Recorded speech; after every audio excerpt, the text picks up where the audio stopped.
Robert Pires sont là.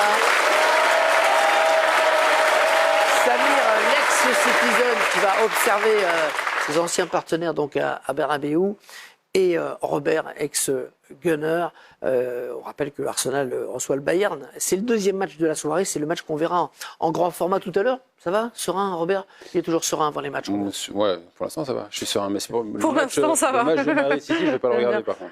Comment? Ça vous dérange pas si je le regarde pas? Le quoi, le Real City? Oui, moi je vais regarder plutôt l'autre. Ah non, vous allez regarder les deux. C'est vrai. Il faut travailler, Robert. Ça fait longtemps qu'Arsenal n'a pas joué un quart de finale. Oui, mais de vous Champions. avez deux yeux, donc ça va. C'est vrai. On ratera rien, vous inquiétez pas. On verra tout. Alors c'est vrai que Samir, diront certains, est un ancien Gunner aussi. J'imagine que vous préférez Arsenal au Bayern Munich. Oui, bien sûr. Donc vous êtes à la fois City et Gunners. Oui, ce soir, je supporte et les Gunners et les Citizens. Très bien, très bien.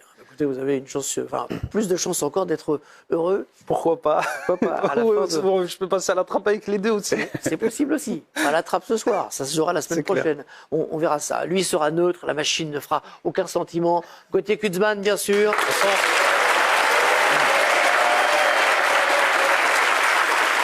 Je le disais, Gauthier, Manchester City est tenant du titre. Et c'est très compliqué lorsqu'on est tenant du titre de conserver son titre en Ligue des Champions, sauf si on est le Real Madrid. C'est très rare. Ça, c'est vrai, dans toute l'histoire, ce n'est arrivé que 15 fois sur 67 qu'un club réussisse à conserver son titre en Ligue des Champions.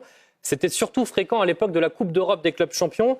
D'ailleurs, depuis l'AC Milan d'Arrigo Sacchi en 89 et 90, un seul club l'a réussi.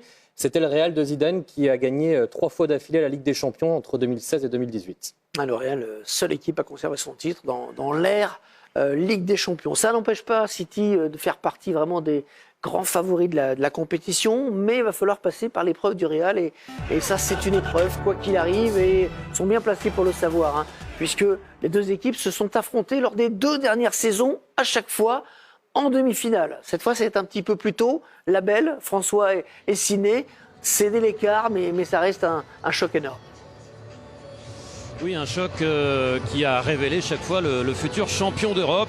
Alors cette année, c'est le Real qui commence par recevoir à Bernabéu. Le Real qui aligne 3 Français dans son 11. Ferland Mendy, Eduardo Camavinga qui est ici et Aurélien Tchouaméni, Sydney, qui va donc être titulaire en défense centrale aux côtés de Rudiger. C'est déjà arrivé. Est-ce que cette idée vous plaît? Oui et non. Après, c'est un joueur qui est assez intelligent pour pouvoir jouer à ce poste-là. Il a donné satisfaction lorsqu'il a dépanné. On va dire qu'il fait un peu plus que de dépanner. On se demande même si Ancelotti ne le préfère pas dans ce poste-là par moment. Mais ce soir, il est là pour dépanner. On espère pour lui qu'il le fera bien pour son équipe. Il aura face à lui très certainement Erling Haaland qui est titulaire à la pointe de l'attaque des Citizens. Une surprise dans la composition de Pep Guardiola, c'est Kevin De Bruyne qui sera sur le banc. Pour l'instant, on n'a pas d'infos sur une éventuelle blessure ou indisposition. Toujours est-il que c'est Phil Foden qui sera aligné dans l'axe pour soutenir Erling Haaland. Jack Grealish est également titulaire. Ortega aussi, Ederson toujours sur le banc. Le tout dans un Bernabéu bouillant et couvert puisque le toit est fermé ce soir à Madrid malgré le beau temps. Le toit est fermé pour améliorer la résonance, le bruit et donc l'ambiance des supporters du Real. Merci François. Avec le toit fermé, ça doit être quelque chose, parce que vous nous disiez juste avant l'émission que ça fait partie des stades Bernabéu qui vous a le plus impressionné dans votre carrière. Oui, je pense que c'est le seul stade qui m'a fait sentir vraiment tout petit. Et avec l'ancienne construction, en fait, on se rendait compte un petit peu de vraiment. Quand j'ai joué dans ce stade, je me rendais vraiment compte du poids de l'histoire, en fait. Toit fermé ce soir et une surprise. De Bruyne sur le banc. Alors on ne sait pas s'il y a une raison autre que on l'a choix pas senti tactique. venir, ouais. C'est vrai que c'est surprenant. On ne l'a pas senti venir, d'autant qu'il était en pleine forme. Ce week-end, il a mis un doublé et une passe décisive. Il était vraiment resplendissant. Donc on a hâte de savoir quand même les raisons de ce choix. Après, Pep, il est aussi... il aime bien sortir la petite botte secrète sur des gros matchs. Peut-être que c'est un choix tactique. Attendons de voir. Attendons d'avoir les infos peut-être avant de se jeter dans en direct. On me souffle à l'instant que De Bruyne serait souffrant, malade, légèrement malade. Mais c'est sûr et certain. Le choix. Non, quand même, ouais. C'est comme si demain, on enlève Mbappé, en arrivant au parc, on se rend compte qu'Mbappé est sur le banc. En championnat, c'est quasiment à chaque fois. Je ne suis pas dit en championnat, mais en Ligue des Champions, sur un match décisif, non. Si Kevin De Bruyne est remplaçant, c'est que soit il est malade, soit il il a ressenti une gêne hier à l'entraînement parce que c'est vraiment le joueur sur lequel Guardiola se repose au milieu de terrain. Ouais, je vous confirme, le club vient de confirmer à François Marchal que c'est un choix, c'était pas vraiment un choix, c'est un choix imposé par les circonstances. Ça me Il a rassure.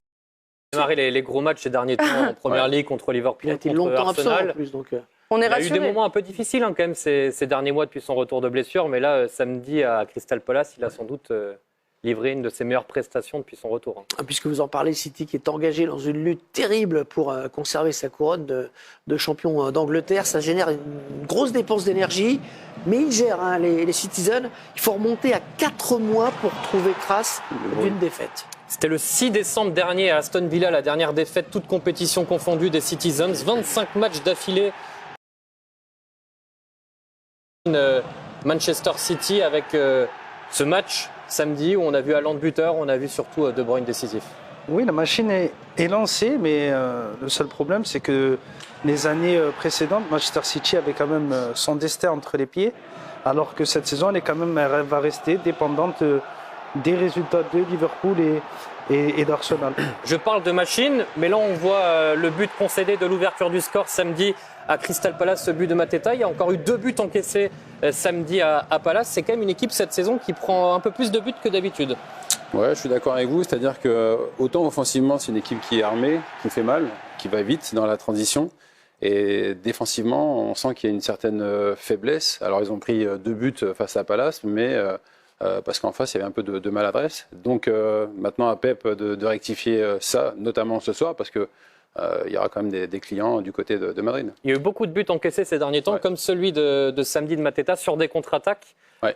City a un peu plus de mal à gérer ces situations-là que la saison dernière. Est-ce que dans la perspective du match de ce soir, le fait d'être à la lutte pour le titre en Angleterre, avec des matchs, avec des gros scénarios, etc., ça peut être un inconvénient par rapport au Real qui a de la marge, qui peut gérer en Liga espagnole hein. Honnêtement, je pense pas, parce que je pense qu'ils ont l'habitude d'avoir justement cette intensité. On reproche souvent aux équipes qui n'ont pas l'intensité dans leur championnat d'être dépassées en Ligue des Champions. Là, je pense qu'en fait, ils sont sur un rythme de croisière très élevé, mais du coup, ça les laisse tout le temps en alerte. Donc, je suis pas inquiète pour le City. Pour City, je suis plus inquiète pour leur capacité à prendre des buts, parce qu'ils n'ont pas vraiment de latéraux. Ils ont que des centraux en fait à City, donc c'est plus compliqué pour défendre. City, on vient de le dire, qui perd rarement en Première Ligue, et alors qui perd très très rarement en Ligue des Champions. Ils gagnent même tout le temps. Ils sont sur une série de 10 victoires consécutives en Ligue des Champions. C'est assez impressionnant. Et même si on va plus loin, sur une série de 21 matchs sans défaite en Ligue des Champions. La dernière défaite de City en Ligue des Champions, c'était il y a 2 ans lors de la demi-finale retour contre le Real Madrid en prolongation à Bernabéu.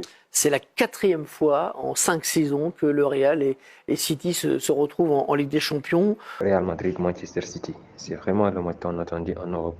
Là, actuellement, les équipes sont sur les derniers préparatifs pour cette équipe. Et c'est vraiment un match qui va vraiment chauffer, quoi, parce que les 2 équipes se connaissent. Et ces temps-ci, ces derniers temps, on s'est habitué aux rencontres de ces 2 grandes équipes. Donc là, Real Madrid va accueillir Manchester City. Est-ce que ce Real Madrid pourra gagner ce Manchester City? On sait tous que Manchester City, l'année dernière, ils ont battu Real Madrid 4-0.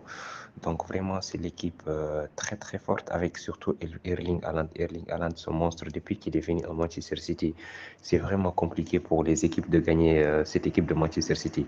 Donc là, on va voir avec les absences qu'a Real Madrid, parce que le City, ils sont vraiment complets. Et Manchester City et Real Madrid, ils ont beaucoup d'absents. On sait tous qu'ils ont beaucoup d'absents. Il y a Courtois qui ne sera pas là. Il y a aussi parmi les axes centraux aussi, il y a certains qui seront absents comme Alaba. Donc ça sera un match très très compliqué pour Real Madrid. Et ce Manchester City, depuis qu'ils ont gagné cette Ligue des Champions, ils sont devenus encore plus forts, parce que avec les attaquants qu'ils ont et la fluidité de leur jeu, on a vu que le dernier match en championnat, ils ont gagné 4 buts avec un très grand Kevin De Bruyne qui ne va pas débuter ce match. Donc est-ce que le fait que De Bruyne ne débute pas ce match, ça va impacter sur cette équipe de Citizen? Non, je ne pense pas, parce que c'est une équipe, en fait, cet effectif de Manchester City. Ce n'est pas ces genres d'équipe qui se base sur un joueur comme le Paris. S'il n'y a pas Mbappé, c'est la galère, il n'arrive pas à s'en sortir. Mais Manchester City, c'est vraiment une équipe très, très, très forte. Ils sont complets dans toutes les lignes, ils sont solides. Donc ça sera compliqué pour Real Madrid de gagner ce match, mais ce n'est pas possible. On sait tous que Real Madrid, c'est l'équipe la plus titrée en Europe. Donc, c'est vraiment l'équipe historique en Europe et ils ont de l'expérience pour cette compétition. Vu qu'ils en ont gagné 14 titres dans Ligue des Champions. Donc, la dernière, c'était en 2022, lorsqu'ils ont fait la remontada face à cette même équipe de Manchester City. Donc, est-ce que le Real pourra gagner ce match?